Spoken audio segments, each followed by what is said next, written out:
That'd be all, Madam President. Thank you. Thank And you. I think the gentleman from Tarlac and Pampanga, Senator Marcoleta, is seeking the floor. I move that he be recognized, Madam President. Thank you. We recognize Senator Rodante Marcoleta on a matter of personal and collective privilege. Thank you, Madam President.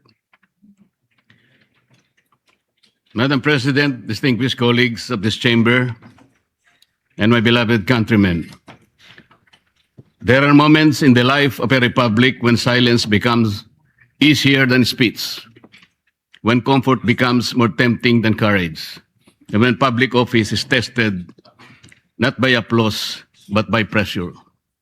This is one of those moments, Madam President. I rise today on a question of privilege. Just last week, I was stunned with the shadow of a complaint filed by the Field Investigation Bureau, Office of the Deputy Ombudsman for Luzon. A complaint perfectly timed, wrapped in legal language, amplified by noise, and aimed not merely at my person, but at my independence.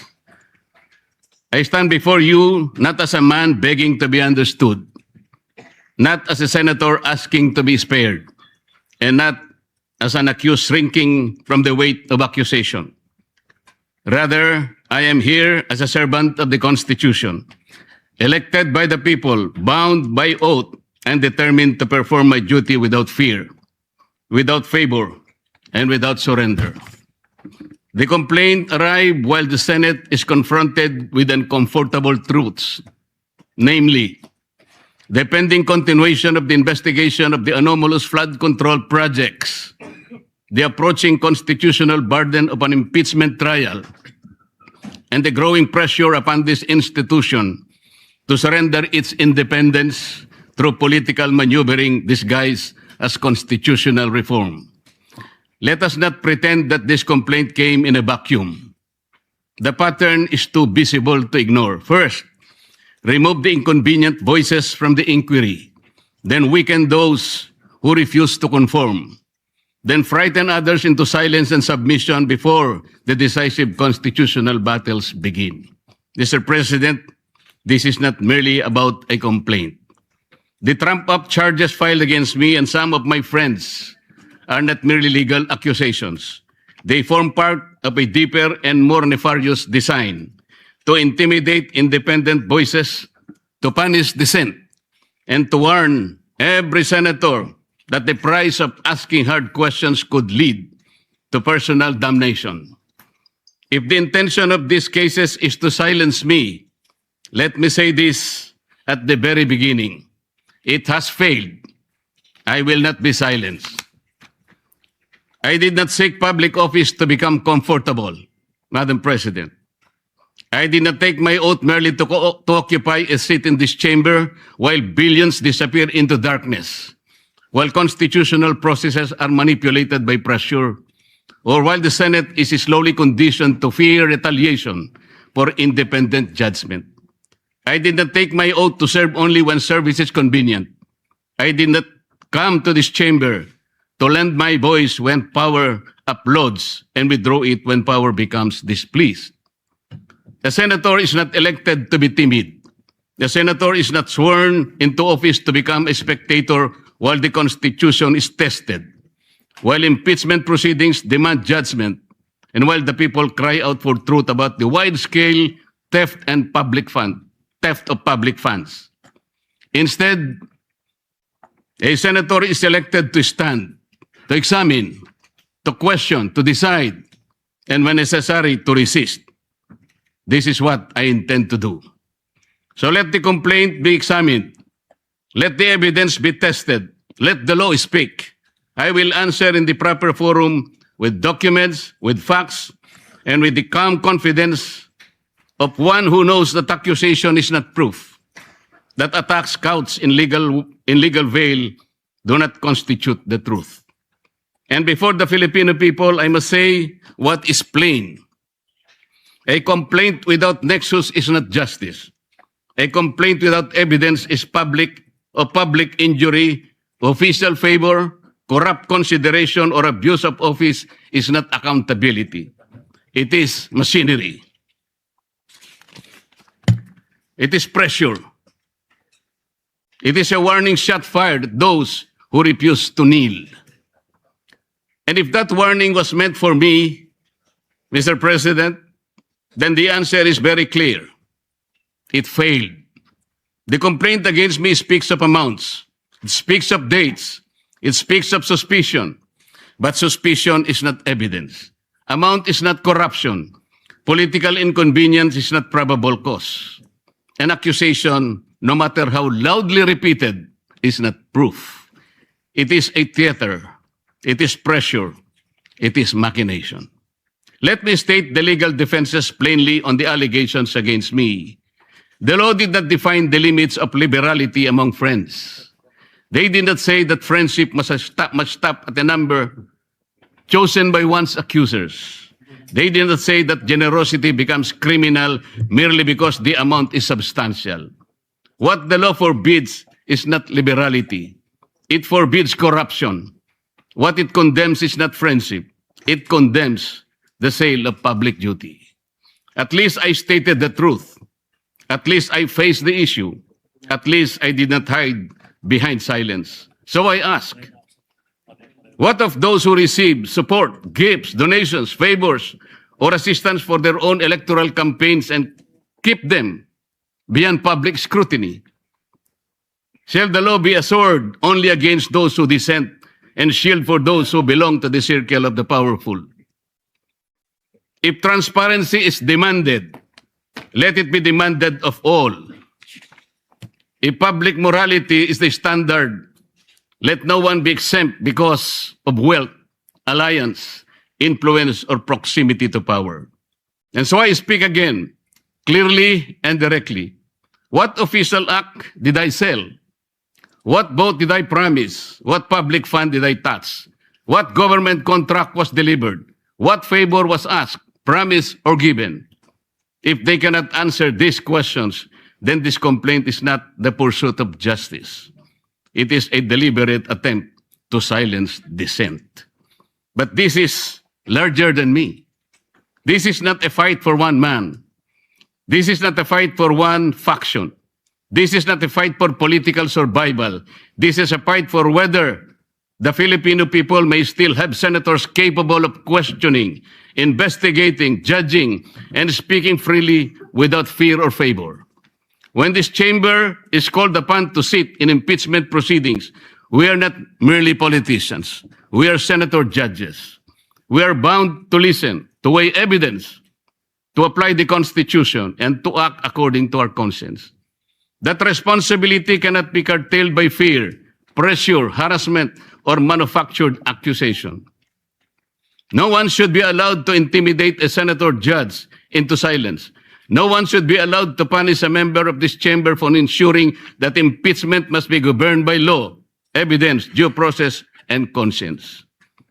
Whether one favors or opposes any party in those proceedings, that's not the point. The point is whether the Constitution shall speak above political convenience.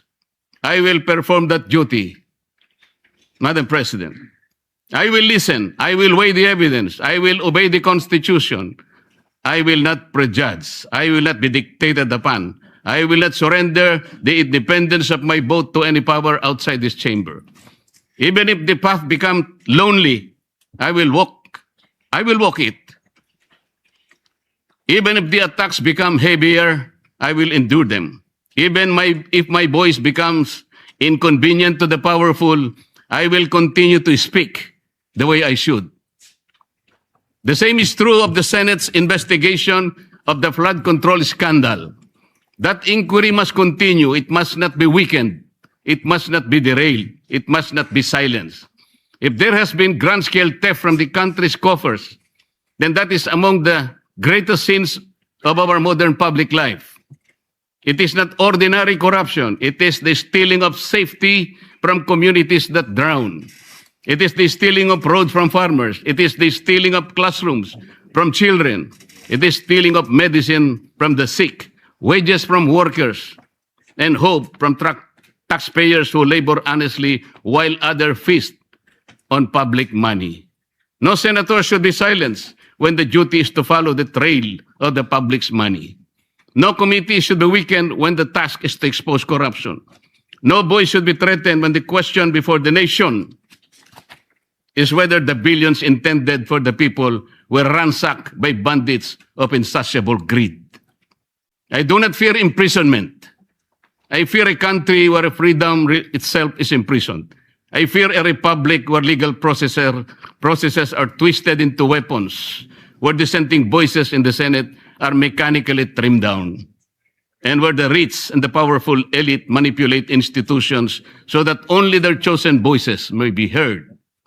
While others may refuse to speak because of threats, I will not. Madam President, I will not let fear write my narrative. I will not let intimidation decide my vote. Make me bleed, and I will still shout out to the high heavens for truth and justice. Push me against the wall, and I will still push back with all the lawful strength that conscience, evidence, faith, and duty can give me. Not with violence, not with hatred, not with recklessness, but within the Constitution, in my hand, the law in my shield, the truth as my voice, and the Filipino people as my reason. Nelson Mandela once spoke of a democratic and free society as an ideal for which he was prepared, if necessary, to die. I do not compare myself to Mandela. I am too little to even try, Madam President. But I understand the burden of that lesson. Freedom is never preserved by the silent. It is preserved by those who still speak when silence becomes the safer choice. And so I say this to those who believe that cases can frighten us, that accusation can tame us, that pressure can make us forget the oath we took before the people. You have misread the Senate. You have misread the Constitution. You have misread me. May I repeat? I will answer this complaint in the proper forum, calmly, firmly, and with evidence. I will sit in impeachment proceedings with conscience, impartiality, and due regard for the record. I will pursue the examination of flood control anomalies with courage, fairness, and determination. I will not allow public funds meant to protect our people from floods to disappear into the hands of those who already had too much. I will not allow the greatest theft of our time to be buried under intimidation. Even if I am the only one left standing, I will stand. Even if my voice is the last one they wish to hear, I will still speak. Even if the path becomes lonely, difficult, and costly, I will continue because the oath I took was not ceremonial. It was not a line recited for record. It was a solemn charge from the Filipino people to defend the Constitution, to guard the public trust, and to act with courage when silence becomes convenient. Let those who weaponize the law answer to history. Let those who steal from the people answer to justice. Let those who seek to silence dissent understand this. A senator who remembers his oath cannot be purchased by comfort, cannot be subdued by threats, and cannot be defeated by fear.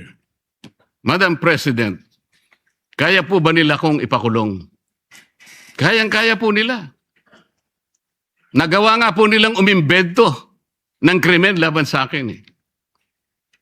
Kamakailan lamang po, hindi pa nagtatagal, dito rin sa bulwagang ito,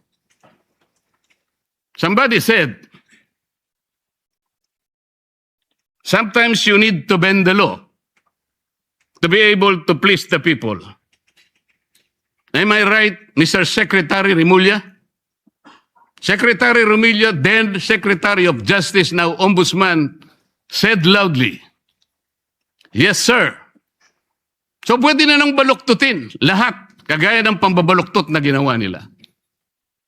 Pero sinasabi ko, Madam President, they can imprison me, they can arrest me, but I tell them, they still will not win. Itaga nila yon sa bato. Madam President, before ending, let me share the declarations of our Lord God. in Isaiah 54:17. No weapon forged against you will prevail. You will refute every tongue that accuses you. This is the heritage of the servant of the Lord. This is their vindication from me.